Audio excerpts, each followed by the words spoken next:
BRS లో ఉద్యమ కాలం నుంచి కూడా, అంటే గతంలో టీఆర్ఎస్ ఉండే అది వేరే విషయం, బీఆర్ఎస్ లో ఉద్యమ కాలం నుంచి కూడా కీలక పాత్ర పోషిస్తున్నటువంటి ప్రముఖ న్యాయవాది, టీఆర్ఎస్ పార్టీ రాష్ట్ర కార్యదర్శి, most backward classes development corporation మాజీ చైర్మన్ శ్రీ తాడూరి శ్రీనివాస్ గారు ఈరోజు భారతీయ జనతా పార్టీలో చేయడం జరిగింది. నేను రాష్ట్ర భారతీయ జనతా పార్టీ తరఫున వారికి స్వాగతం పలుకుతా ఉన్నాను. వారు గత అనేక సంవత్సరాలుగా రాజకీయాలు ఉన్నప్పటికీ కూడా చాలా హుందాగా, గౌరవప్రదంగా వ్యవహరించినటువంటి వ్యక్తి. అంతేకాకుండా కమిట్మెంట్తో వారు తెలంగాణ రాష్ట్ర ఏర్పాటు కోసం ఒక ఉద్యమకారుడిగా పోరాటం చేసినటువంటి వ్యక్తి. పార్టీలో చేరిన తర్వాత కూడా మరి అదే కమిట్మెంట్తో రాజకీయ పార్టీ కార్యకర్తగా కూడా పనిచేశారు. వారు ఈరోజు హైకోర్టులో మరి న్యాయవాదిగా కూడా పనిచేస్తా ఉన్నారు. వారిని ఒక బడుగు బలైన వర్గాల నుంచి పనిచేస్తున్నటువంటి వ్యక్తి. వారు చైర్మన్ గా ఉన్నప్పుడు కూడా మరి ఉన్నంతలో ఎంబీసీ సామాజిక వర్గాలకు న్యాయం చేసేటువంటి ప్రయత్నం చేయడం జరిగింది.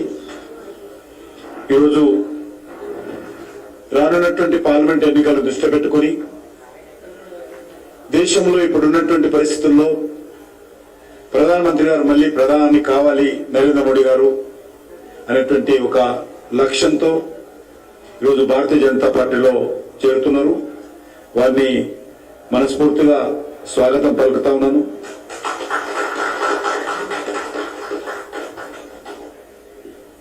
కాంగ్రెస్ పార్టీ ఈరోజు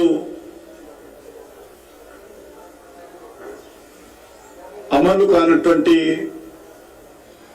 మరికొన్ని హామీలు ఈరోజు ఇవ్వడం జరిగింది.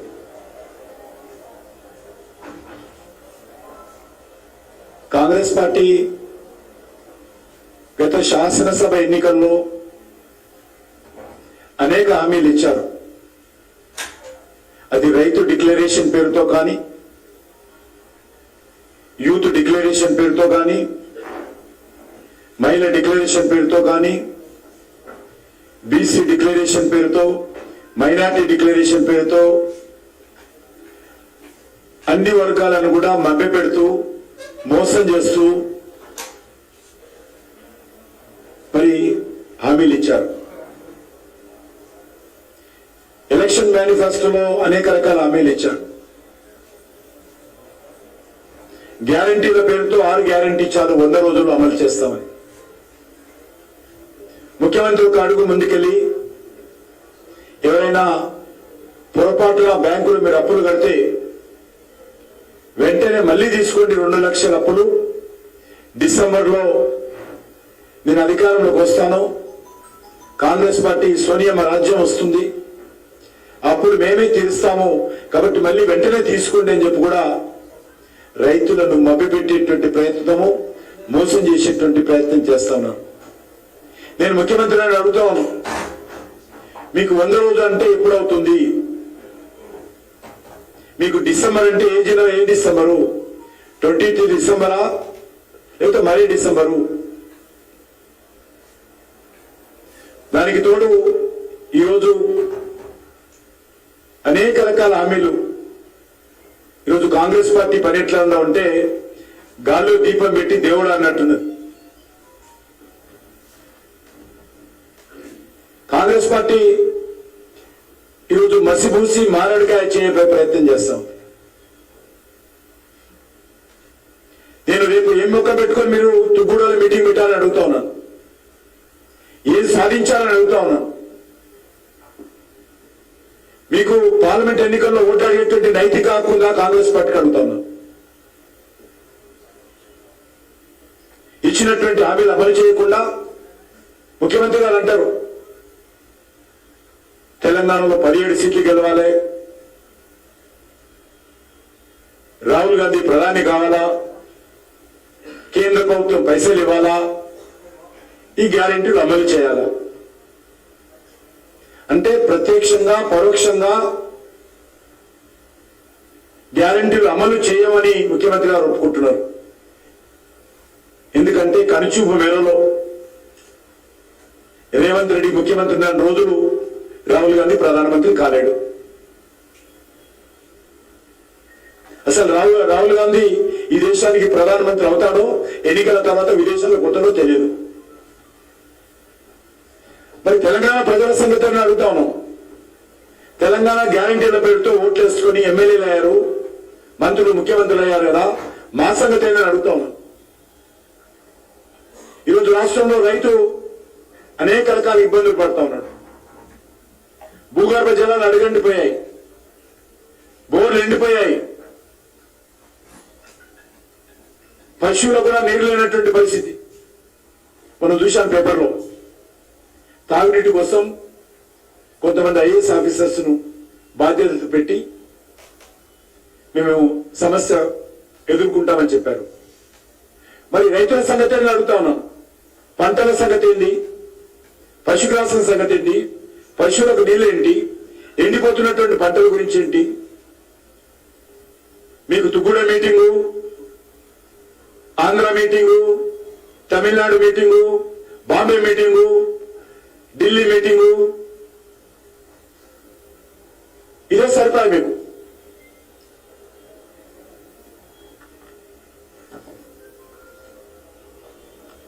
హామీలతో ఎలక్షన్ స్టంట్స్ ఈరోజు కాంగ్రెస్ పార్టీ చేస్తా ఉంది.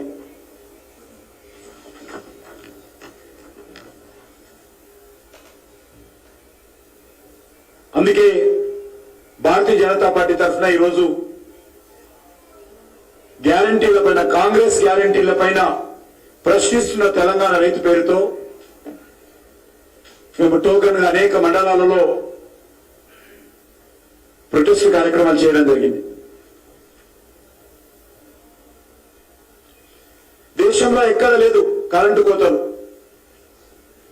తెలంగాణలో కాంగ్రెస్ రాజ్యంలో కరెంటు కోతలు ప్రారంభమైనాయి.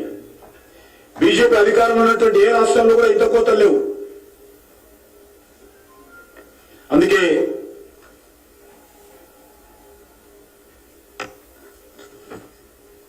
తెలంగాణ రైతు ఈరోజు ప్రశ్నిస్తున్నది. తెలంగాణ రైతులకు ఇచ్చినటువంటి హామీలు, అది 2 లక్షల రుణమాఫీ కావచ్చు, ఎకరానికి 15,000 ఆర్థిక సాయం కావచ్చు, కౌలు రైతులకు ఇచ్చే సాయం కావచ్చు, రైతు కూలీలకు ఇచ్చేటువంటి 12,000 సాయం కావచ్చు, వరి ధాన్యం పైన 500 బోనస్ కావచ్చు. ఈరోజు మేము హామీ ఇచ్చాం. తెలంగాణలో ఆఖరి బియ్యం గింజ వరకు కూడా మేము కొనబోతా ఉన్నాం. 50 లక్షలు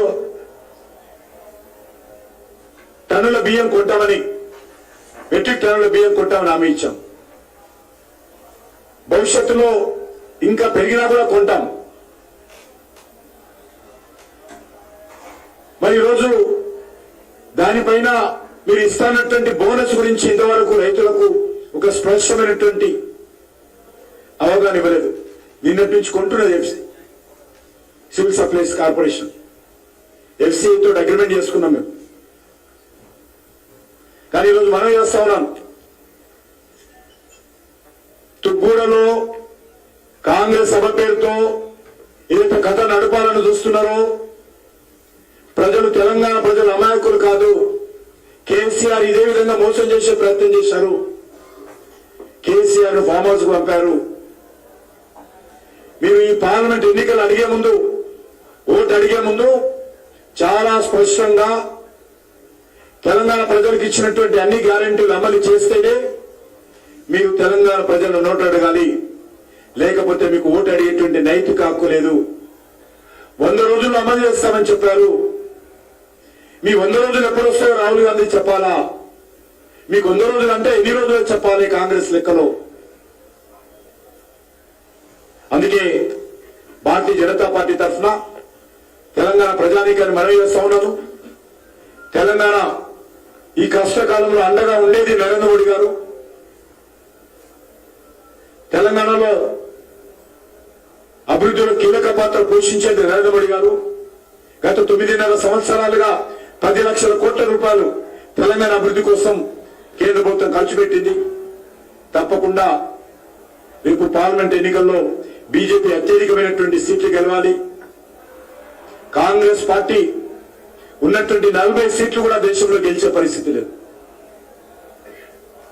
కర్ణాటకలో 90% సీట్లు బీజేపీ గెలబోతుంది, కాంగ్రెస్ అధికారంలో ఉంది. హిమాచల్ ప్రదేశ్ లో కాంగ్రెస్ అధికారంలో ఉంది, 4 సీట్లు బీజేపీ గెలవబోతోంది. తెలంగాణలో కూడా మా పార్టీ జాతీయ నాయకత్వం చెప్పింది, అనేక సర్వేలు కూడా చెప్తా ఉన్నాయి, డబుల్ డిజిట్ నెంబర్తో ఈరోజు బీజేపీ గెలవబోతుందని మనం వస్తుంది. మరి మరొకసారి ఈ సందర్భంగా శ్రీనివాస్ గారు, తాడూరు శ్రీనివాస్ గారు బీజేపీలో చేరుతున్న సందర్భంగా వారికి, వారి మిత్రులకు భారతీయ జనతా పార్టీ రాష్ట్ర శాఖ తరఫున మరొకసారి స్వాగతం పలుకుతూ సెలవు తీసుకుంటున్నాను.